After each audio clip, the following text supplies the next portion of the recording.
AP News in brief at 6:04 p.m. Eastern Daylight Saving Time. No mystery to Supreme Court nominee Kavanaugh's gun views. Silver Spring, Maryland. AP, Supreme Court nominee Brett Kavanaugh says he recognizes that gun, drug and gang violence has plagued all of us. Still, he believes the Constitution limits how far government can go to restrict gun use to prevent crime. As a federal appeals court judge, Kavanaugh made it clear in a 2011 dissent that he thinks Americans can keep most guns, even the AR-15 rifles used in some of the deadliest mass shootings. Kavanaugh's nomination by President Donald Trump has delighted Second Amendment advocates. Gun law supporters worry that his ascendancy to America's highest court would make it harder to curb the proliferation of guns. Kavanaugh has the support of the National Rifle Association, which posted a photograph of Kavanaugh and Trump across the top of its website. The Supreme Court has basically stayed away from major guns cases since its rulings in 2008 and 2010 declared a right to have a gun, at least in the home, for the purpose of self-defense. Gun rights advocates believe Kavanaugh interprets the Second Amendment right to bear arms more broadly than does Anthony Kennedy, the justice he would replace. As a first step, some legal experts expect Kavanaugh would be more likely to vote for the court to hear a case that could expand the right to gun ownership or curtail a gun control law. Pope accepts resignation of McCarrick after sex abuse claims. Vatican City, AP, in a move seen as unprecedented, Pope Francis has effectively stripped U.S. Prelate Theodore McCarrick of his cardinal's title following allegations of sexual abuse, including one involving an 11-year-old boy. The Vatican announced Saturday that Francis ordered McCarrick to conduct a life of prayer and penance before a church trial is held. Breaking with past practice, Francis decided to act swiftly on the resignation offered by the Emeritus Archbishop of Washington, D.C., even before the accusations are investigated by church officials. McCarrick was previously one of the highest, most visible Catholic Church officials in the United States and was heavily involved in the Church's years-long response to allegations of priestly abuse there. Francis received McCarrick's letter offering to resign from the College of Cardinals on Friday evening, after a spate of allegations that the 88-year-old prelate had for years sexually abused boys and had sexual misconduct with adult seminarians. The Pope then ordered McCarrick's suspension from the exercise of any public ministry, together with the obligation to remain in a house yet to be indicated to him, for a life of prayer and penance until the accusations made against him are examined in a regular canonical trial, the Vatican said. The McCarrick case posed a test of the pontiff's recently declared resolve to battle what he called a culture of cover-up of similar abuses in the Catholic Church's hierarchy. Two children, great-grandmother perish in California wildfire. Redding, Caliph. AP, the death count from a rapidly growing Northern California wildfire rose to 5 Saturday after 2 young children and their great-grandmother who had been unaccounted for were confirmed dead. "My babies are dead," Sherry Bledsoe said through tears after she and family members met with Shasta County Sheriff's deputies. Bledsoe's 2 children, James Roberts 5, and Emily Roberts 4, were stranded with her grandmother Melody Bledsoe, 70, when fire swept through the rural area where they were staying Thursday. The 3 were among more than a dozen people reported missing after the furious wind-driven blaze took residents by surprise and leveled several neighborhoods. Shasta County Sheriff Tom Basenko said he expects to find several of those people alive and just out of touch with loved ones. Officers have gone to homes of several people reported missing and found that cars were gone, a strong indication they fled. Police, Texas mall robbery suspects nabbed, no shots fired. McAllen, Texas, AP, glass cases being smashed during an attempted robbery Saturday at a jewelry store in a popular Texas mall were misconstrued as gunfire and sent people running for the exits, authorities and witnesses said. All known suspects in the attempted robbery at the La Plaza Mall in McAllen were taken into custody, the city's police chief, Victor Rodriguez, said in a statement that the city government posted on Twitter. Madeline Madden, a 17-year-old from McAllen, told the Monitor of McAllen that she was inside Glitz and Glamour, a boutique just across from the mall, when she saw people rush out of the mall and into the parking lot. She said one frightened couple ran into the boutique seeking safety. The man and his wife came in with their kids and asked if they were going to lock the door, and they told us what happened, that there had been a shooting, Madden said. They were trying to get away. The wife was crying and the man looked really nervous.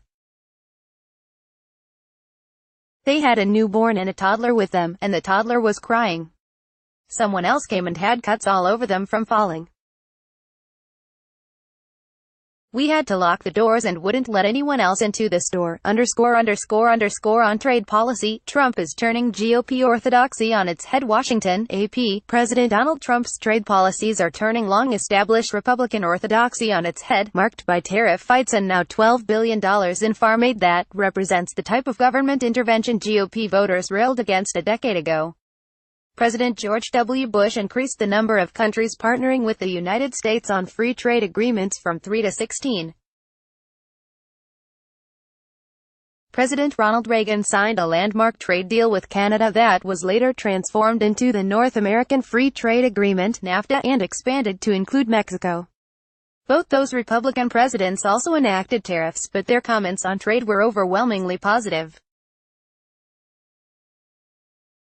We should beware of the demagogues who are ready to declare a trade war against our friends, weakening our economy, our national security and the entire free world, all while cynically waving the American flag, Reagan said in a 1988 radio address.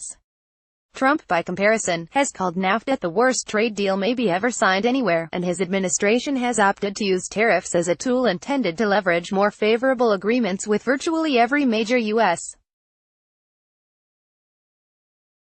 trading partner. He shredded the trade agreement the Obama administration tried to work out with Pacific Rim nations that had strong backing from farm groups and chief executives from major U.S. corporations. Republicans also have altered the priority of tackling the national debt, an issue the GOP hammered President Barack Obama on as the country struggled to recover from the 2008 economic crisis. Our nation is approaching a tipping point, GOP Rep. Paul Ryan of Wisconsin, now the House Speaker, said in January 2011 when the national debt hit $14 trillion.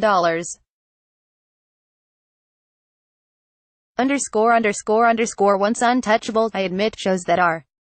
Kelly is hurting New York, AP, although Orani Keotala is the co-founder of the is blasting it on her stereo, but because the release of the track confirms that the social media campaign she launched is working, and putting a dent in the entertainer's career.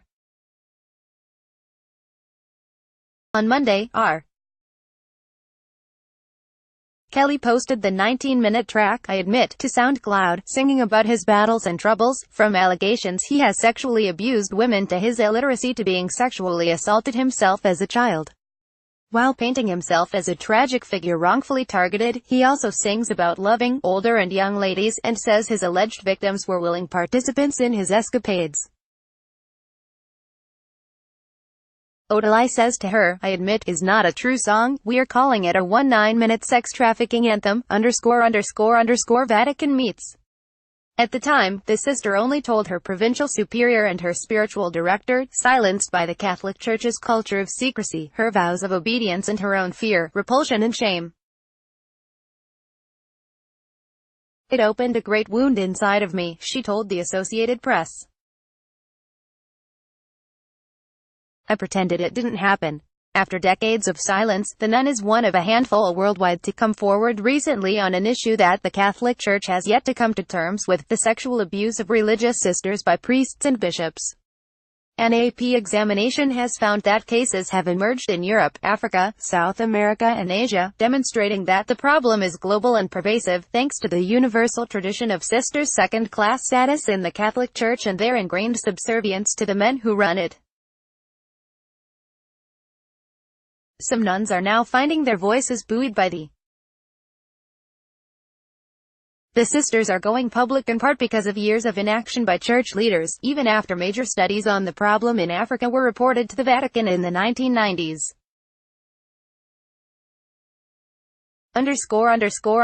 AP fact check, Trump's hyped claims on economy and Korea. That's Washington. AP, President Donald Trump received positive economic news this past week and twisted it out of proportion. That impulse ran through days of rhetoric as he hailed the success of a veterans program that hasn't started and saw progress with North Korea that isn't evident to his top diplomat. Week in review, economy and trade. Trump, we've accomplished an economic turnaround of historic proportions, remarks Friday on a new economic report. The facts, that doesn't square with the record. Trump didn't inherit a fixer-upper economy. Racing royalty, Bush watches wife play polo with a prince. Long Pond, Pa. AP, Kurt Busch found another sport that suits him. The former NASCAR champion traveled to England to watch his wife play polo with a prince. The 2004 NASCAR Cup champ hit the sights in London and cheered on wife Ashley during a charity polo match with Prince Harry. Ashley Busch is an accomplished polo player and was recruited to compete in the Centibale ISPS Handed Polo Cup at the Royal County of Berkshire Polo Club with the Centibale Street Regis team. She shared a page in the program with teammate Harry, and both biographies said they learned to play polo at a young age. "I got teary-eyed just watching it," Busch said. "This is happening. This is Ashley playing with royalty." Busch cheered for his wife and tweeted, "Watching her play with the prince was a top 5 moment in my life." Busch has met NASCAR's king, Richard Petty, but in England, he was introduced to Prince Harry and wife Meghan. Egypt court sentences 75 to death over 2013 sit in Cairo. AP, an Egyptian court sentenced 75 people to death on Saturday, including top figures of the outlawed Muslim Brotherhood group, for their involvement in a 2013 sit-in, state media reported. The Cairo Criminal Court referred the sentences to the Grand Mufti, the country's top theological authority, for his non-binding opinion, as is the norm in capital cases. Non-binding, the formality gives a window of opportunity for a judge to reverse an initial sentence. The sentences are subject to appeal. Sentencing for more than 660 others involved in the case was scheduled for September 8, the Al Aram News website reported. Those sentences, too, are subject to appeal. Of the 75 defendants referred to the Mufti, 44 are jailed and 31 are at large. The court normally hands down the maximum sentence for fugitives, but a retrial is typically held after they are caught. Copyright 2018 The Associated Press. All rights reserved. This material may not be published, broadcast, written or redistributed.